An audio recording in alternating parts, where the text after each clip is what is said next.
Olá, meu nome é Manuel Gibson. Bem-vindo a mais um vídeo da série sobre campos elétricos, magnéticos e eletromagnéticos. O que são, como se propagam, por onde se propagam. Estamos interessados em compreender o comportamento de campos eletromagnéticos na área elétrica e de telecomunicações, particularmente em circuitos elétricos. Neste vídeo abordaremos o seguinte assunto: circuitos de corrente contínua aterrados com referencial de terra. Veremos o primeiro item, terras e fontes, até onde podemos ir, e depois faremos algumas considerações sobre os assuntos aqui apresentados. Vamos começar com terras e fontes, até onde podemos ir. Veja na figura da esquerda, é o circuito básico de corrente contínua aterrado, constituído por uma fonte de tensão U ligada a um resistor, modelado por uma resistência R1 e um ponto comum de terra. Qual o potencial de terra? Não sabemos. Como somos extremamente otimistas, vamos considerar o potencial de terra igual a zero. Mas já comentei que nem sempre é zero, não comentei? Observe que o terminal negativo da fonte e um dos terminais do resistor estão conectados a um ponto único de terra, o ponto A. Isto, praticamente, assegura que esses dois terminais da fonte do resistor estão no mesmo potencial, equipotenciais, que esperamos que seja zero. E a corrente I? Qual o trajeto da corrente? Simplesmente a corrente vai ignorar o terra e fechar a malha. Mas será que sempre ignora?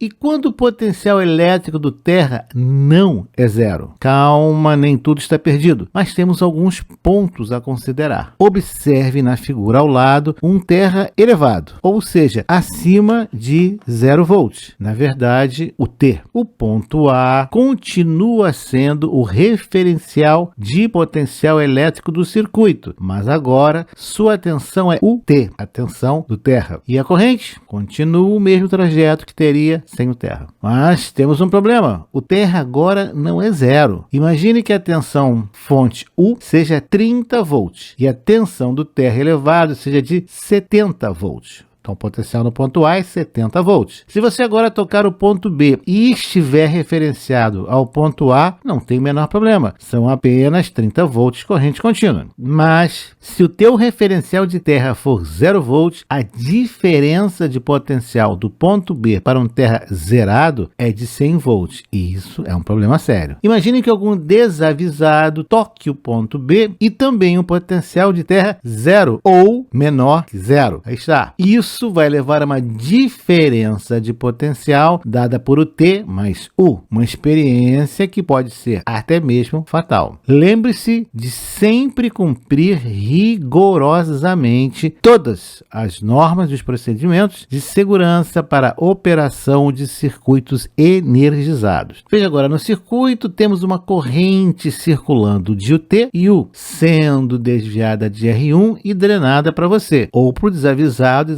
afortunado indivíduo que tocou o ponto B e está referenciado a um potencial zero ou menor que zero. Lembra do vídeo sobre o prédio? O problema não é o potencial, é a diferença de potencial. Esse é o problema de termos mais de um terra de referência de tensão para os usuários. Mas ainda pode piorar, sempre pode piorar. Agora temos terras distintos no circuito. Observa que temos um terra na tensão, no polo negativo da fonte de tensão U, e temos também uma referência de terra num dos terminais do resistor R1. E você preocupado em minimizar a diferença de potencial entre eles. O ideal é que eles estejam no mesmo potencial.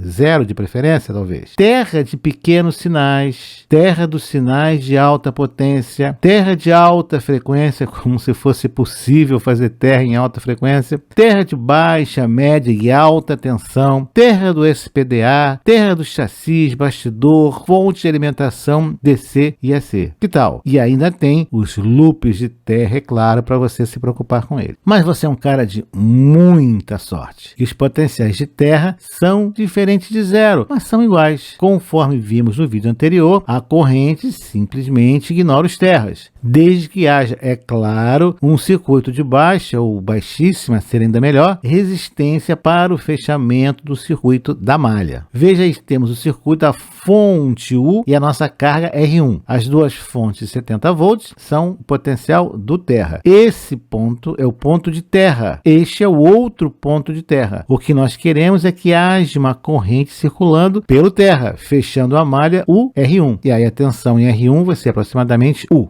Do ponto B para o ponto A, terra do circuito, temos apenas a tensão U. A tensão, esse termo impreciso, da fonte. Mas de B para um outro terra, nada podemos afirmar. Depende do potencial do outro terra. Mas este não é o teu dia de sorte. Temos agora dois terras com potenciais diferentes. Vamos modelar nossa malha? Iniciando no ponto B, sentido horário. Que tal? Aí temos a malha mais IA R1. Observe que é positivo no ponto B, porque A está entrando em R1 no ponto B, mais o T2 menos o T1 menos o U igual a zero. A corrente dada agora colocada em evidência por IA igual a o T1 mais U menos o T2 dividido por R1. Sim, a corrente do circuito agora depende das tensões de terra e é drenada para os terras. Você pode ligar os pontos positivos de T1 ou T2? Sim, vai ter um agente potencial e aí você pode ter um problema até de centelhamento. Cuidado. Na figura ao lado, se o A igual a UB e R1 igual a R2, os pontos B e D estão no mesmo potencial elétrico, caracterizando um curto virtual. Não há diferença de potencial entre B e D nesta situação considerada. Veja, não há diferença de potencial entre B e D, os dois pontos, desde que o A igual ao B e R1 seja igual a R2. Ora, se não há diferença de potencial, não há corrente de B para D. Vejamos um exemplo. Na figura ao lado, suponha que o A seja igual ao B, ambos iguais a 50 volts, e R1 igual a R2 igual a 10 kΩ.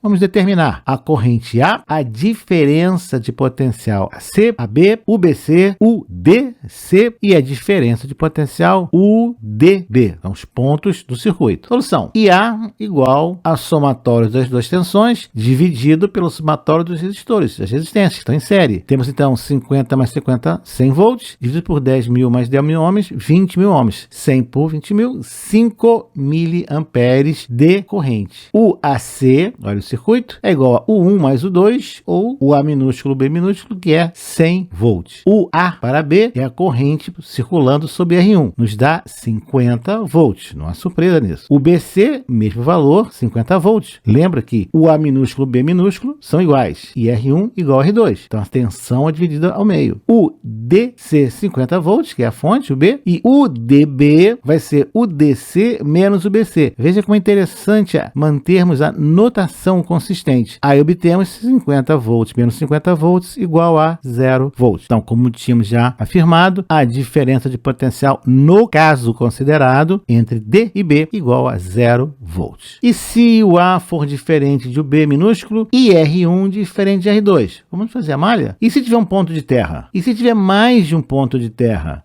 Como fica a equação da malha? Quais os valores das tensões no circuito? Seja o 1 diferente de 2, ou o A minúsculo, o B minúsculo diferente, e R1 diferente de R2. Vamos começar pelo ponto D no sentido horário. Pontos D, A, B, C, D. É apenas uma sugestão. Faça como você quiser. Então aí temos as tensões, somatório igual a 0, menos o A, mais o 1, mais o 2, menos o B minúsculo igual a 0. Vamos substituir o 1 e o 2 pelos valores em função de A, R1 e R2. Temos que IA é o A mais o B sobre RA. Agora temos que IA igual o somatório das tensões dividido pelo somatório das resistências. Viu como melhora quando a gente coloca o potencial de terra? Observe que todas as tensões agora, A, B, D, o próprio C, estão referenciadas ao terminal de terra C. Quem é o AC? O AC é o A, ou o A minúsculo mais o B minúsculo, que é a soma das duas tensões, que é igual a IA vezes o somatório das resistências. Estão em série. Quem é o B? É simplesmente o produto da resistência R2 vezes a corrente do circuito IA. Quem é o D? O D é o B, minúsculo. Simples assim. O A mais o B é IA que multiplica R1 mais R2. Qual é a medida de potencial, então, de o D para o B? O DB é igual ao D menos o B, que é igual ao B minúsculo menos o 2, que é igual ao B menos IA vezes R2. Vejamos um exemplo numérico. Suponha que o A minúsculo igual a 70 volts e o B minúsculo igual a 30 volts. R1 igual a 10 km e R2 igual a 40 km. IA igual ao somatório das tensões pelo somatório das resistências e nos dá 2 mA.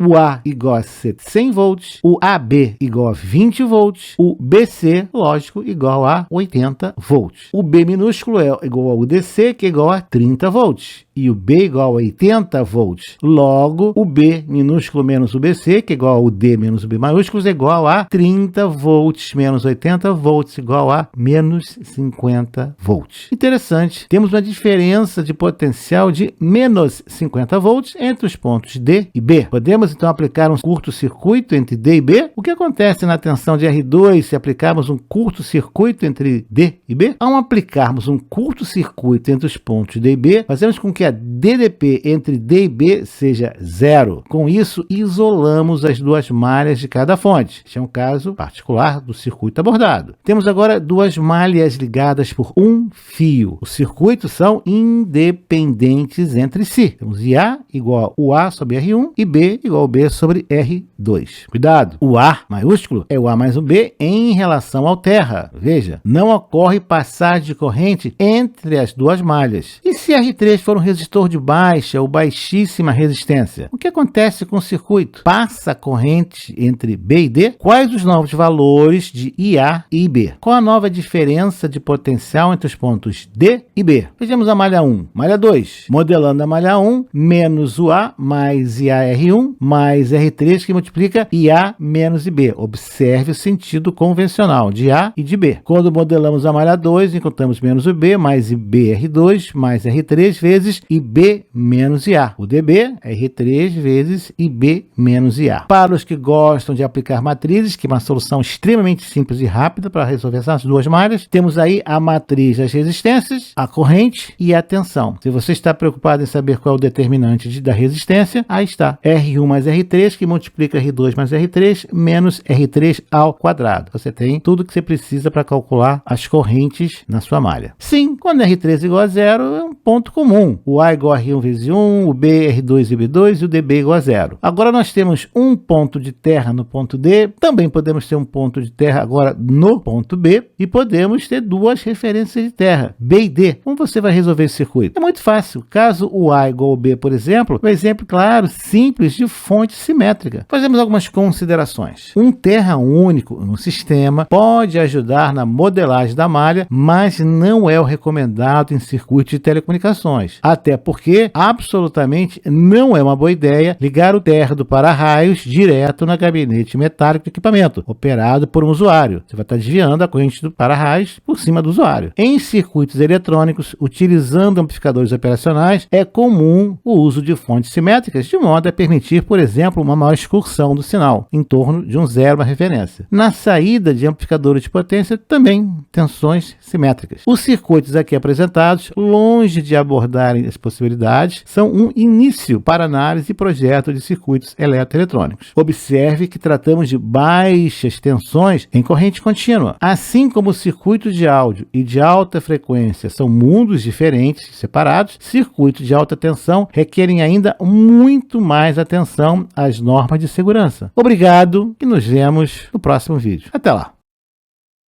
Obrigado por ter assistido a este vídeo, deixe o seu like, inscreva-se no canal, acione o sino e seja notificado dos novos lançamentos semanais.